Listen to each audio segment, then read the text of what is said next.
যতদূর চোখ যায় শুধু মাঠ আর মাঠ। বেশিরভাগই ধানের ক্ষেত। কোথাও ধান কাটা হবে, কোথাও বা কাটা হচ্ছে। আজ পূর্ণিমা, চাঁদ উঠবে কিছুক্ষণের মধ্যে। সন্ধ্যের আবছায়াতে দূরের মাঠে লোকজন দেখা যাচ্ছে। সবাই মাঠে কাজ করছে। নবু শরৎরা কাস্তে দিয়ে আগাছা ঘাস কাটছে মন দিয়ে। তাদের থেকে কিছু দূরে আরও দু একজন আছে।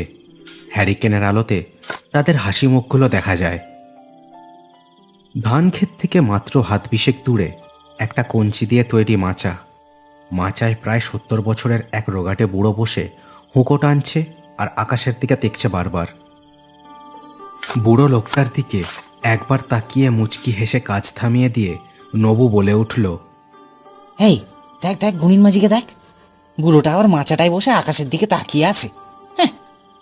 শরৎও সেদিকে একবার দেখে নিয়ে একই স্বরে বলে উঠল, আরে তাকাস নি ও বুড়োর দিকে। প্রতি মাসে পূর্ণিমা হওয়ার সময় হলে ওই হাড় জিরজিরে বুড়োটা এখানে এসে বসে। তাকাস নি ওনার দিকে। তুই তাকাচ্ছিস দেখলেই এখনই আবার সেই আষাঢ়ে গপ্প দেওয়া শুরু করবে।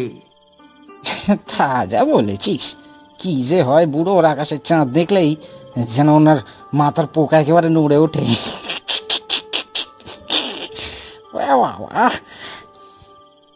গগন বুড়ো বোধহয় ওদের শেষ কথাটা শুনতে পেল। হুঁকো নামিয়ে হাঁক ছেড়ে বলে উঠল, এই কি বলছিস রে আমার নামে? কি ভেবেছিস আমি কালা শুনতে পাই না? ওরে ওরে আকাশের দিকে দেখ, এদিক পানে আয় দেখি সব তোরা। এই এই ওই শুরু হলো পাগলের পাগলামো। ও পূর্ণিমা আসলেই যে কিসের এত ভয়ও না আর কে জানে।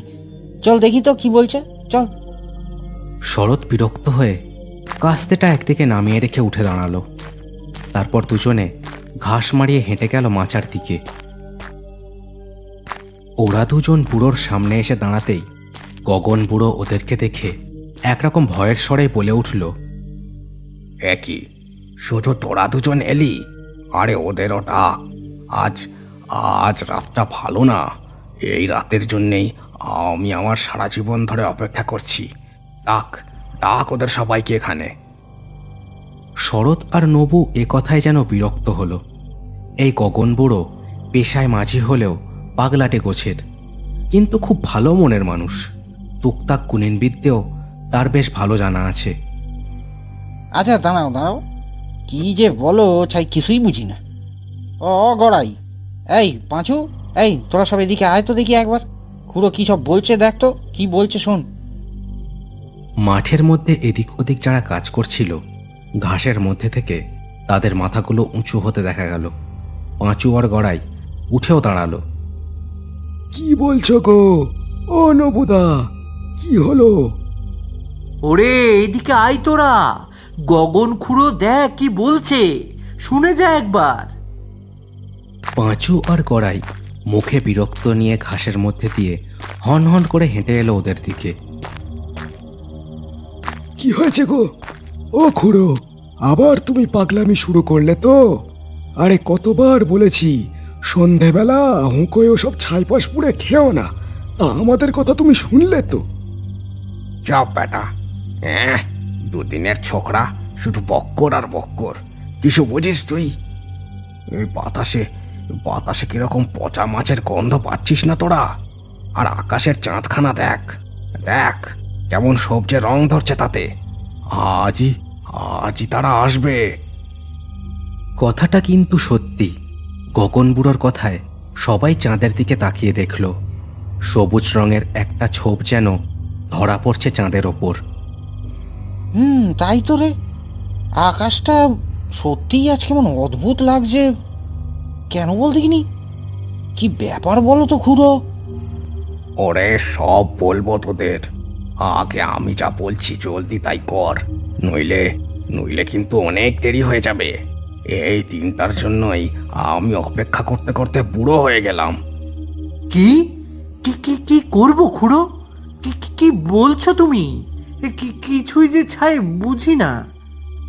আমাকে কয়েকতলা মাটি এনে দে একটা গামছায় জড়িয়ে, তারপর বলছি জলদি কর তোরা। জলদি। গগন মাঝির কথায় সবাই অবাক হলেও নবু আর পাঁচু মাঠের যেদিকে মাটির আল কাটা হয়েছে সেদিকে গেল মাটি আনতে। কয়েক মিনিটের মধ্যেই কয়েক তাল মাটি এনে গগন মাঝির সামনে রাখল ওরা। মাঝি তখনও আকাশের দিকে দেখছে আর বিড়বিড় করছে একভাবে। গগন মাঝি এরপর বিড়বিড় করতে করতেই নিজের হুঁকোর টিকে থেকে ছাই হাতে নিয়ে ফুঁ দিয়ে গুঁড়ো করে ছড়িয়ে দিল মাটির ওপর। সবাই হতবাক হয়ে বুড়োর কাণ্ড কারখানা দেখছিল। গগন এবার ওদের দিকে তাকিয়ে বলল, এবার এবার এই মাটি গুঁড়ো গুঁড়ো করে যত তাড়াতাড়ি সম্ভব ছড়িয়ে দে ধান ক্ষেতগুলোয়। জলদি কর, মাগো রক্ষে করো। নবু আর পাঁচুরা এই কথায় কোনো উত্তর না দিয়ে গগন বুড়ো যা বলছে তাই করতে লাগলো। কয়েক মিনিটের মধ্যে মাটি ছড়িয়ে দিতে লাগলো সবাই মিলে ধান ক্ষেতের ওপর। তাদের এই কীর্তি করতে দেখে মাঠে কাজ করা অন্যান্য লোকও বেশ অবাক হলো। সবাই হাতে কাস্তে নিয়ে দাঁড়িয়ে ওদেরকে দেখছিল। এই নবু, কি করছিস রে? কি ছড়াস রে মাঠে ওসব? আর বলিস কেন, গগন খুঁড়ো বলল, কি আর করা যাবে, গুণীন মানুষ। সত্যিই যদি কোনো বিপদ আপদ হয় তাই মন্তর পড়া মাটিটা ওই ছড়িয়ে দিচ্ছি একটু। হুঁ, তুই যেমন তোদের ওই বুড়ো গুণিনও সমান। শোন, ফসলের কোনো ক্ষতি হলে আমি কিন্তু ছেড়ে কথা বলবো না তোদের। যাকে, এই চল, কাল ধান কাটার দিন, সকাল সকাল চলে আসিস সব। যত সব পাগলের কাজ কারবার। ওরা বাদে সবাই এবার এক এক করে মাঠ ছেড়ে বাড়ির দিকে পা বাড়ালো। গগন বুড়ো এরকম পাগলামি আগেও করেছে, তাই কেউ বিশেষ মাথা ঘামালো না। নবুরা আবার গগন বুড়োর কাছে যেতেই দেখলো বুড়ো চোখ বুজে বসে আছে। খুড়ো, বলি হলোটা কি আজ তোমার? আর হঠাৎ মাটি ছড়াতেই বা বললে কেন? গগন বুড়ো চোখ খুলে তাকালো, মাঠের দিকে দেখে বলল, ওরা সব চলে গিয়ে ভালোই করেছে, তোরাও চলে যা। এরপর এখানে যা হবে তা দেখলে তোদের রাতের ঘুম সারা জীবনের মতো উড়ে যাবে। যা, পালা সব এখান দিয়ে। কি হেয়ালি করছো খুড়ো? কি হচ্ছে একটু খুলে বলো তো। দেখো, ফসলের কোনো ক্ষতি হলে গ্রামের কেউ আমাদের ছেড়ে কথা বলবে না। গগন বুড়ো মুখে কোনো কথা না বলে একটা তর্জনী তুলে দেখালো দূরের দিকে। সবাই সেদিকে তাকালো। মাঠের প্রান্তর যেখানে বিশাল বিশাল তাল গাছের সারির সাথে মিশেছে, সেখানে শুধু কালো জঙ্গলের সার। হঠাৎ তারা দেখল একদল কালো কালো ছায়া যেন জঙ্গলের আধার থেকে বেরোলো। এখান থেকে তাদের মুখ চোখ কিছুই বোঝা যাচ্ছে না। কারা ওরা? এ গায়ের লোক নাকি গো? না, এ গায়ের লোক মনে হয় না। অতজন একসাথে জঙ্গলে কি করতে যাবে? তাদের কথার মাঝেই ছায়াগুলো ধান ক্ষেতের অনেক কাছে এসে পড়েছিল। সবাই এবার ওদের চেহারা দেখে কেঁপে উঠল। লম্বা ঠ্যাঙা দেহ সবকটার, আর সবার হাতেই ধান কাটার মতো কাস্তে এখান থেকেই চকচক করছে। ধকধকে চোখে ওরা এদের দেখছিল। ওরা ওরা ওরা কি গো? ওরা ওরা কি মানুষ? কি ওগুলো? ও খুড়ো, খুড়ো, কি ওগুলো? ঘাবড়াসনি বাবারা, সব বলবো তোদের। ভয় নেই, ভয় নেই, আমি যতক্ষণ এখানে আছি ভয় নেই। গগন খুড়োর কথার মাঝেই একটা ছায়া কুঁজো হয়ে কাস্তে উঁচিয়ে এগিয়ে গেল ধান ক্ষেতের দিকে। আর সাথে সাথে একটা বিদ্যুতের ঝটকা নিতে যেন কাপড়ের মতো ছিঁড়ে টুকরো টুকরো হয়ে বাতাসে মিশে গেল ছায়াটা। যা, চলে যা, সব চলে যা। আমি বেঁচে থাকা পর্যন্ত এই গ্রামের ফসলের কোনো ক্ষতি তোরা করতে পারবি না। যা যা, চলে যা। মূর্তিগুলো এ কথায় নড়ল না সেখান দিয়ে, ধকধকে চোখে দেখতে লাগলো মাচার দিকে। নবু আর পাঁচুরাও অবাক হয়ে দেখছিল ছায়ার দলটাকে। প্রবল স্নায়ুযুদ্ধ চলছে যেন দুপক্ষের মধ্যে। মাঝে আছে শুধু ধানের ফসল ভরা ক্ষেত আর গগন মাঝি। গগন মাঝি এবার দুহাত শূন্যে তুলে ধরল আর বিড়বিড় করে পড়ে চড়ল দুর্বোধ্য অজানা এক মন্ত্র। একটা একটা করে ছায়া ঠিক কাগজের মতো ছিঁড়ে টুকরো টুকরো হয়ে বাতাসে মিশে যেতে লাগলো।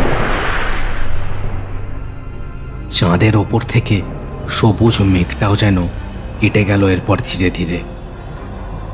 গগন মাঝিও এমন সময় জ্ঞান হারিয়ে ঝপ করে মাঠের ওপর আছড়ে পড়ল।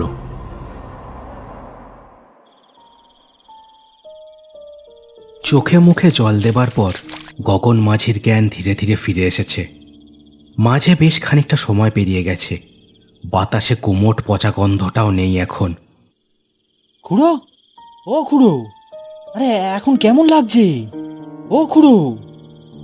মাচার ওপরে শুয়ে দিয়েছিল ওরা গগন মাঝিকে। সে খুব ধীরে ধীরে উঠে বসল। হ্যাঁ, এখন ভালো লাগছে। ওহ, বয়স হয়েছে তো।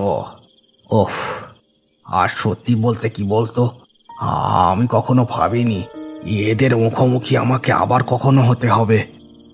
সবাই অবাক চোখে ওর মুখ দেখছিল। নবই সাহস করে আবার বলল, ও, ওরা কি ছিল খুড়ো? আমরা আমরা আমরা তো কিছুই বুঝতে পারছি না। আর আর আর ওরা আমাদের ফসলের উপর হামলা করতেই বা যাচ্ছিল কেন? সব বলছি, সব। বস তোরা, আর ভয় নেই, ওরা এখন আর ফিরবে না। বস। গগন বুড়ো এ কথা বলে ঘটির বাকি জলটা ঢকঢক করে গলায় ঢেলে দিল। ওরা সব ভয়ে ভয়ে এদিক ওদিক দেখছিল। মনে হচ্ছে যেন দূরের আঁধার থেকে এখনো কারা ওদের দেখছে। শোন, বলি তোদের সবটা, তোদের জেনে রাখা দরকার। এই ক্ষীরপুলি গ্রামের বাতাসে কি ভয়ানক অভিশাপ মিশে আছে, জেনে রাখ তোরা। আজ থেকে প্রায় 50 বছর আগের কথা। তখন এই ক্ষীরপুলি গ্রাম সবে পত্তন হচ্ছে।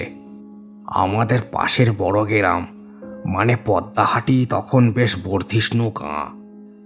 তা সেই পদ্মাহাটি গ্রামে বাস করতেন জমিদার অক্ষয় লাল লাহিড়ী। তার মতো কুটিল আর অত্যাচারী জমিদার সেই সময় এই এলাকায় আর দুটি ছিল না। প্রজাদের ওপর নিপীড়ন থেকে শুরু করে বেশি পরিমাণে খাজনা আদায় সব তিনি করতেন। আর তার এই কাজে তাকে সাহায্য করত তার বিশাল এক লেঠেল বাহিনী। আশেপাশের গ্রাম থেকে সব লেঠেলরা এই জমিদারের হয়ে কুকীর্তিগুলো সারত। আমি যে সময়ের কথা বলছি সে বছর হঠাৎ খরা দেখা দিল এই ক্ষীরপুলিতে। মাঠে ঘাটে ফসল চাওয়া হয়েছিল, তাতে জমিদারের খাজনা মেটানো সম্ভব ছিল না। আমাদের নিজেদেরই দুবেলা দুমুঠো ভাত জুটছিল অতি কষ্টে। তা এমনই একদিন তীব্র গরমে জমিদারের কাছারিতে গ্রামের মাতব্বর চাষিদের ডাক পড়ল। তার মধ্যে আমার বাবাও ছিলেন। আমিও গিয়েছিলাম তেনার সাথে।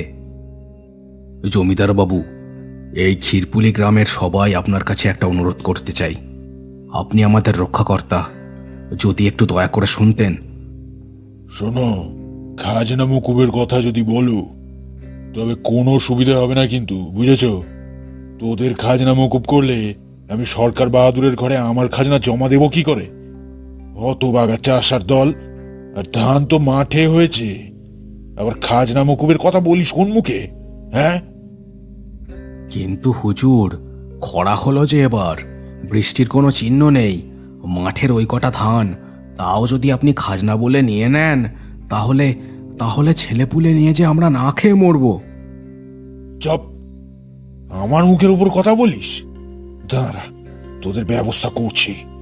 এই বলব, আজ রাতের মধ্যেই এই শালাদের জমির সব ধান সব ফসল আমার গোলায় তুলবি।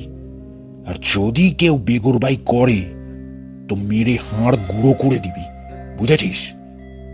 না খেয়ে কি করে ওদের এত তেজ বজায় থাকে আমিও দেখতে চাই। বল্লভ ছিল সেই জমিদারের লাঠিয়ালদের সর্দার। জমিদারের আদেশেই এই লাঠিয়ালরা কত মানুষের ঘর পুড়িয়েছে, আর খুন যে কত করেছে তার তো কোনো লেখাজোখা নেই। ঠিক আছে জমিদার বাবু, আপনার হুকুম, আমরা জান দিয়ে পালন করব। আজ রাতের মধ্যেই ওদের সব ধান আপনার গোলায় উঠবে।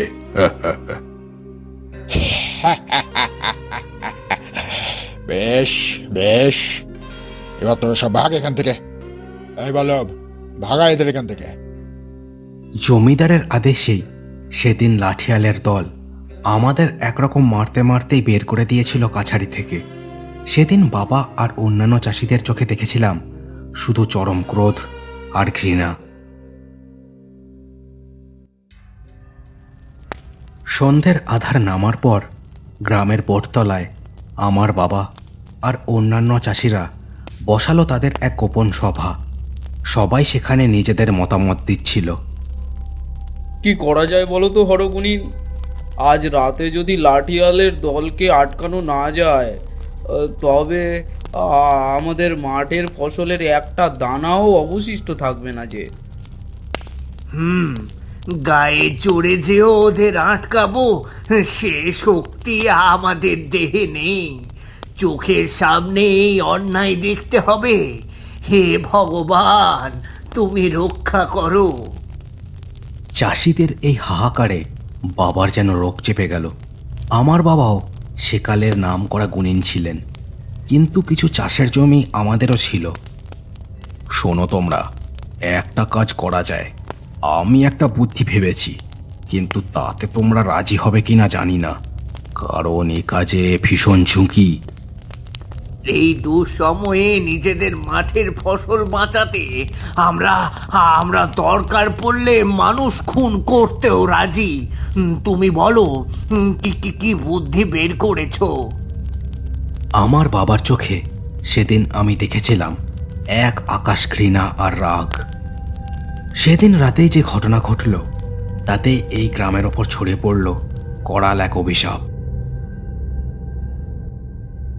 রাত নামল। সেদিনও ছিল এমন এক পূর্ণিমা। আকাশে চাঁদ ছিল গোল থালার মতো। জমিদার বাড়ির থেকে কিছু দূরে ছিল বিশাল একটা কুঁড়ে ঘর। এই কুঁড়ে ঘরেই নিজেদের জমায়েত করত লেঠেলরা। জমিদার বাড়ির ভেতর মদ মাংস কোনো কিছুই ভক্ষণ করা নিষিদ্ধ ছিল, তাই লেঠেলরা এই ঘরে জমায়েত হতো। সেদিনও ঘরের মধ্যে মাংস আর সুরার ফোয়ারা ছড়াচ্ছিল বল্লভদের দলটা। এরপরেই তারা হামলা চালাতে যাবে ধান ক্ষেতগুলোর ওপর। হঠাৎ কুঁড়ে ঘরটার দরজার মুখেই জ্বলে উঠল আগুন। কয়েক মুহূর্তের মধ্যে গোটা বাড়িটাতে আগুন ছড়িয়ে পড়ল। আর্ত চিৎকারের সাথে সাথে বাতাসে আর্তনাদ মিশে যেতে লাগলো। বল্লভদের দলটা দরজায় আগুন দেখে বেরোতেও পারল না কুঁড়ে ঘরখানা থেকে। আগুনের দিকে তাকিয়ে দাঁড়িয়েছিল হরগুণিন আর দু একজন চাষি। তাদের হাতে মশাল। আগুনের ছাঁচে তাদের মুখগুলো দেখে মনে হচ্ছে সবার চোখে রাগ আর ঘৃণা। কাজটা কি ঠিক হলো হরগুণিন? শোনো ভানুদা, নিজেদের চাষের ফসল বাঁচাতে আমাদের এটাই করণীয় ছিল। আর এরা তো কেউ ভালো মানুষ ছিল না, সবকটাই ছিল খুনি আর ঠ্যাঙাড়ে। এদের না মারলে আমরা যে না খেয়ে মরতাম। কিন্তু কিন্তু একটা ব্যাপার আছে। কি ব্যাপার হরগুণিন? কি ভাবছো? এরা সব নিজেদের শেষ কাজ অসমাপ্ত রেখে মরল। এরা ফিরে আসবে এই। হে মা কালী, আজ রাতটা রক্ষে করো। সবাই অপলক চোখে চেয়ে দেখছিল ঘরটাকে পুড়ে যেতে। ঘরের ভেতরে যারা ছিল তারাও ততক্ষণে পুড়ে প্রায় ছাই হয়ে গেছে। সবার মনেই হরগুণিনের কথায় এবার ভয় জমা হতে লাগলো। তখন অনেক রাত হয়েছে। এই বিশাল ধান ক্ষেতের ওপর দিয়ে বয়ে যাচ্ছে হাওয়া। ধান গাছগুলোর মাথা দুলছে বাতাসে। আমি, আমার বাপ হরগুণিন আর গ্রামের আরও বেশ কিছু চাষিরা সবাই সেদিন পাহারা দিতে লাগলাম আমাদের চাষের ক্ষেত। সবারই মন ভয়ে একেবারে বুজে আছে। গুণিন, কি মনে হয় কি হতে পারে? জানি না গো, আমার মন শুধু খুঁতখুত করছে। এতগুলো লোককে পুড়িয়ে মারলাম, কি যে হবে। ওরা সবাই এসবই আলোচনা করছিল, কিন্তু তার মধ্যেই হঠাৎ একটা আজব ঘটনা আমি দেখলাম। আকাশের চাঁদটা কেমন যেন সবজে রং ধারণ করেছে, যেন গাঢ় সবুজ মেঘ আকাশটাকে ঢেকে দিচ্ছে ধীরে ধীরে। গুণিন, ওই দেখো, ওরা ওরা বংশী কাকার কথায় সবাই জঙ্গলের কালো কালো গাছের দিকে তাকিয়ে দেখলাম ভয়ঙ্কর এক কাণ্ড। দেখলাম জঙ্গলের সীমানায় কালো কালো ছায়ার দল, তাদের হাতে ধরা সাদা কাস্তে। চোখগুলো দেখে মনে হচ্ছে তার থেকে যেন ঘৃণা ঝরে পড়ছে। আমার বাবা ওদের দেখেই হাতে তুলে নিল একতলা মাটি, তারপর বিড়বিড় করে মন্তর পড়তে লাগলো। আকাশে বিদ্যুতের চমক দেখা দিল এদিক ওদিক। গুণিন, জলদি করো গুণিন, ওরা ওরা প্রায় আমাদের কাছে এসে পড়েছে। ছায়ার দল সত্যি কয়েক মুহূর্তের মধ্যে আমাদের প্রায় কাছে এসে পড়েছিল। ফসল কাটার আগে হয়তো এই সদ্য মৃত প্রেতের দল আমাদেরই সেদিন কচু কাটা করত। এমন সময় আমার বাবা দুহাতের মাটি ছড়িয়ে দিতে লাগলো বাতাসে, আর প্রবল তীব্রস্বরে বলে যেতে লাগলো এক কোনো অজানা মন্ত্র। আর সাথে সাথেই ছায়াগুলো এক এক করে কাপড়ের মতো ছিঁড়ে বাতাসে মিশে যেতে লাগলো।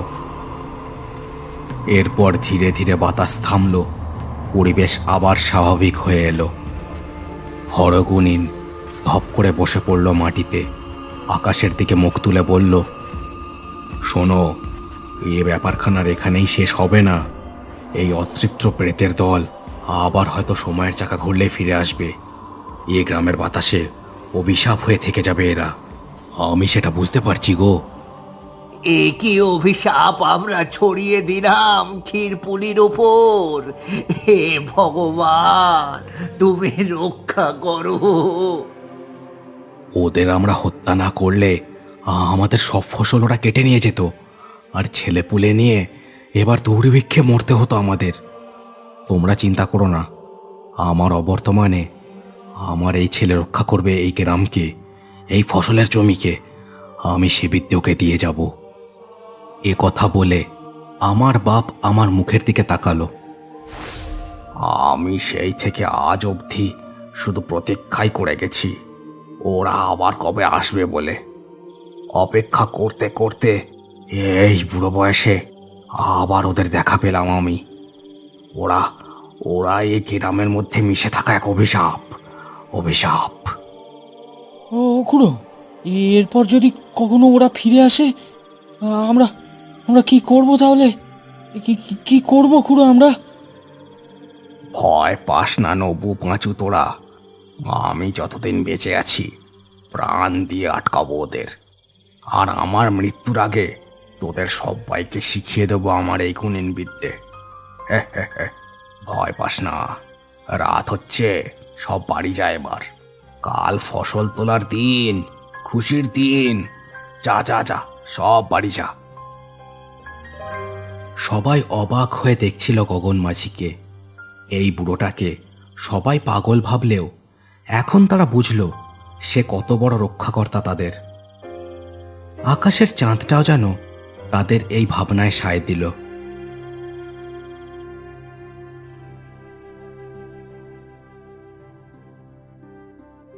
শেষ হলো কার্টুনস অ্যানিমেশনসের আজকের গল্পের পরিবেশনা। আজকের গল্পটা কেমন লাগলো সেটা আমাকে কমেন্ট করে অবশ্যই জানাতে ভুলো না। চ্যানেলটাকে সবাই সাবস্ক্রাইব করে দিও, আর গল্পটাকে শেয়ার করে দিও তোমার বন্ধুদের সাথে। দেখা হচ্ছে আর পরের ভিডিওতে। সবাই খুব ভালো থেকো।